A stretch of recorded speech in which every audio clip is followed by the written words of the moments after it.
joining us. Welcome Periscope. Welcome to Periscope world. Welcome in YouTube world. Welcome to the new studio. Yeah. The official 834 studios right here in Pendleton, Oregon. Thanks for stopping by.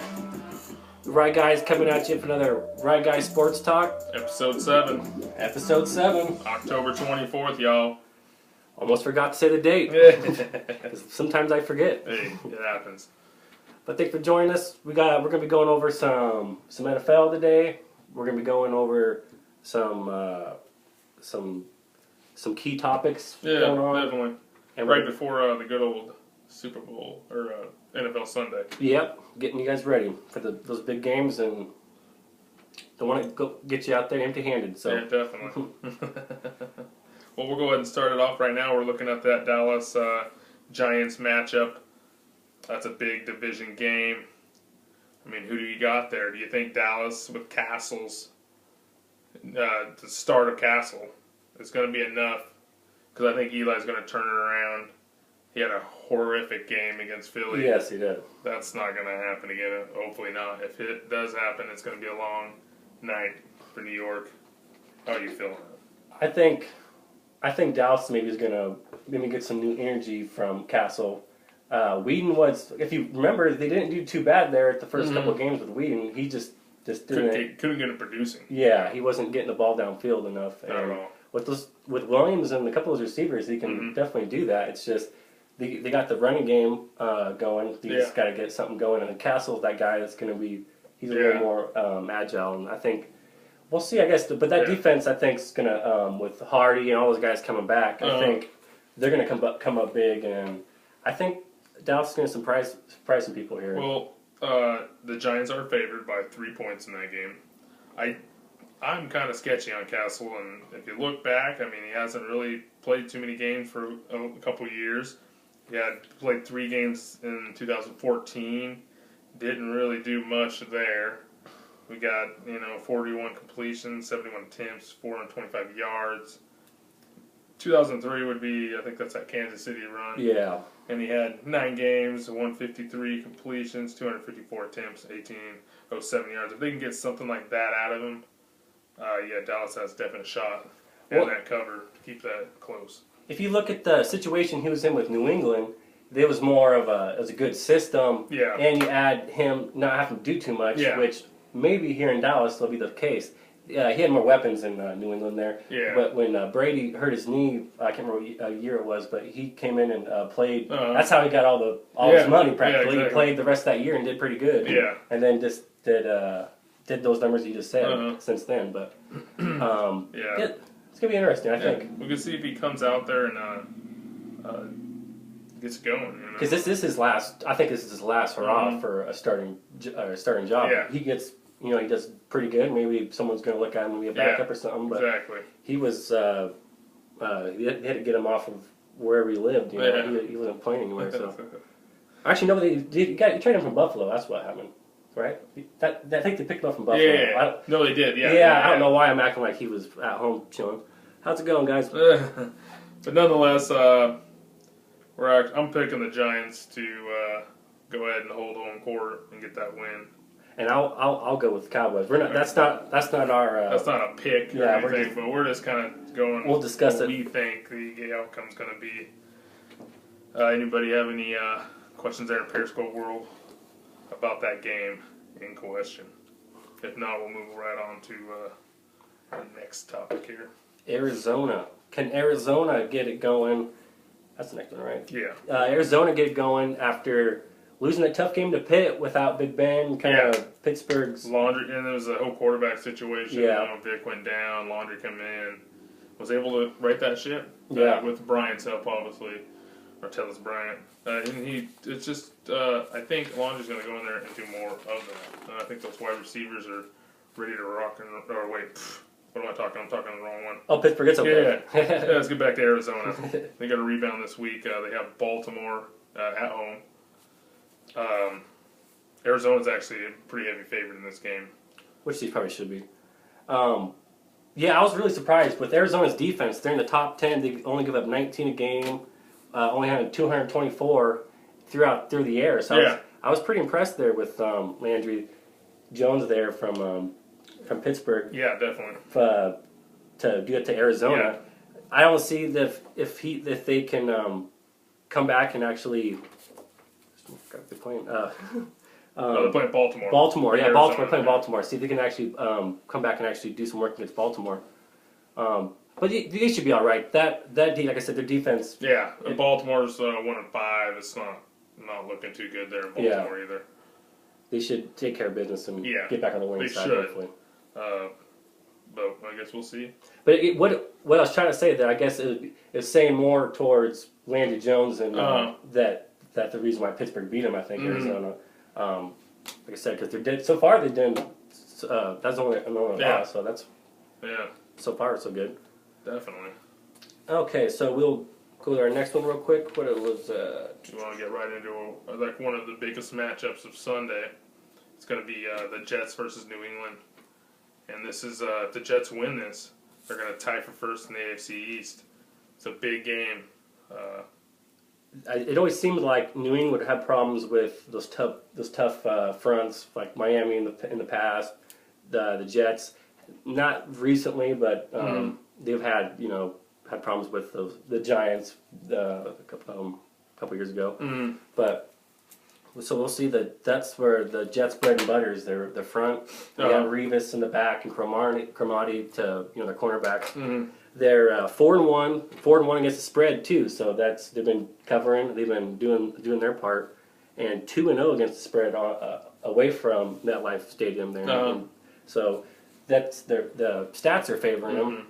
I was kind of surprised though looking at that spraid on this game.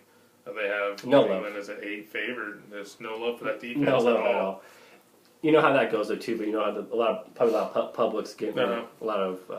And Edelman, we don't know how hurt he actually is at that finger. I mean, he's dropping passes and stuff. We'll see if that is a recurring thing, thing. But look into the numbers real quick. We're going to go into the Jets.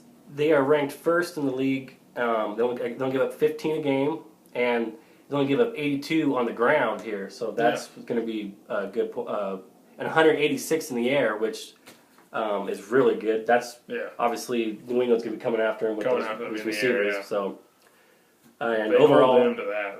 It's going to be a. I think New England will get past that amount, but if you can make them run the ball, if you can make Lewis or whatever that new running back from New England, if you can just make them in Blunt, just make them win the game for him instead of having all these receivers all over the place. Well, Blunt does anything like he did against the Colts. He's getting going. He's fantasy guys out there. We'll see how they hold up there in front on that Jet side. And on New England side, they're 5-0 of course, 3-1-1 against the spread, and 1-0-1 at home. So they only have 2. This will be a third home game. But rushing wise, they 114 on the ground, which is pretty respectable. Yeah. The average is let's see here real quick. 107. So they're over average for the league average. 241 in the air, which is really good. Yeah, definitely. Or actually 325 actually. Yeah, sorry. And 422 altogether. So that's the numbers part of it. I mean, the odds are stacking against the Jets. They got to come into New England too to get this win. Yeah, this is obviously New England's division for the longest time, and if the Jets want it, they're gonna have to come through Foxborough to get it. So it's nice to even just see the Jets up there and competing for this first spot. And like I said, they will be tied. And make a good little race there in the AFC. Like I heard on the radio today, I didn't come up with this, but it's kind of weird having the Jets being good without being loud because Rex Ryan was the coach for the last little bit, and every time they get good, they just be on the ESPN, just flapping his gums. So it's kind of good what they got going on with the Bulls. He's the defensive coordinator from Arizona, so they got already good defensive squad. You get another mastermind defensive mind like that. So yeah, it's going good so far for the Jets. Yeah, it's looking really good. And we're having a little segment. It's called the Ice Cold. It's be an Ice Cold segment. We're gonna go through. Kind of just either we're gonna pick our team or we're gonna pick a player throughout the week that we think that it's gonna look worse for. Or just in general, not looking good. Yeah, they're not doing, they're not producing. And you want to start? I'll start off. All right. We're gonna start off the last week. Eagles, Giants. The Giants came out the first play, first drive on possession or whatever. Looked real good. Yeah. Looked really nice. That, by the way, that was our pick of my the plus disastrous 3. pick. Yeah. Forgot to say that. Didn't think Eli would have a mental breakdown and just start throwing picks left and right. But the whole squad, the coaching staff, Yeah. special teams, defense, Yeah. offense, It the wasn't whole looking squad, good there. the whole New York Giants squad is ice cold. Oh man. What do you got for one? Well, Pittsburgh is my team, and I expect Pittsburgh to win this coming week, and that would put Kansas City at 1-6. So my pick is Kansas City, just ice cold there. They have an unfortunate Jamal Charles injury, but other than that, they really haven't produced even when he was in the game. Their offense isn't very good, and their defense isn't very good. Well, I think we talked about it in a different video. There were a couple plays last year from getting really good, and all of a sudden things are not the same. Yeah, things are not the same, and there's going to be a lot of heat, especially after this loss when Pittsburgh. So the cover is -3 on that. Kansas City's favored to win. Okay. Kansas City. It is in Kansas City, but I don't like those. I just see Pittsburgh coming in there and doing it. It's a bigger game for Pittsburgh. So Kansas City is ice cold. Ice cold. Baltimore. Oh man! Once again, this is a team that's been right there competing. Every year for the AFC Championship, where it seems like, and this year, it just hasn't been good. It hasn't been good. So what? Suggs gets hurt. He's old, and that shouldn't be the reasons why their whole season goes down the thing. So what's the record? They are 1-5, 0-5-1, and against the spread. That means anybody backing their damn ass hasn't been going good. Yeah. Baltimore. And that's Arizona this week, -8, +8. Flacco. Where are you at, Flacco? The defense that was always there. Yeah. Where are they at? They get rid of their nose guard to Detroit. Why couldn't they just Nata? Why couldn't they just sign him? Now they don't have anybody. So for that, Baltimore, their whole squad, ice cold. And definitely, I think that's all we got here for this show today on the 24th. As always, remember to add us on Twitter at the RiteGuys. Go to YouTube. We have plenty of videos up there. You can watch all those and subscribe, like, do all that good stuff. NBA, October 27th. We got opening night. It's going to be good. I can't wait for the season to start. Laker fans, get on your feet. Hey! You got Roy Hibbert down there, huh? Holding things down. But anyway, thanks again. And we'll see you guys probably Monday to recap NFL Sunday. For sure, probably. Yeah, guaranteed Monday. We'll be here Monday. Monday, probably around. Probably in the afternoon sometime. Yeah, definitely. So, until then, everybody have a good night. Thank you, Periscope. Thank you, YouTube. We always shut you off last, YouTube, with the special last 5 to 10 seconds,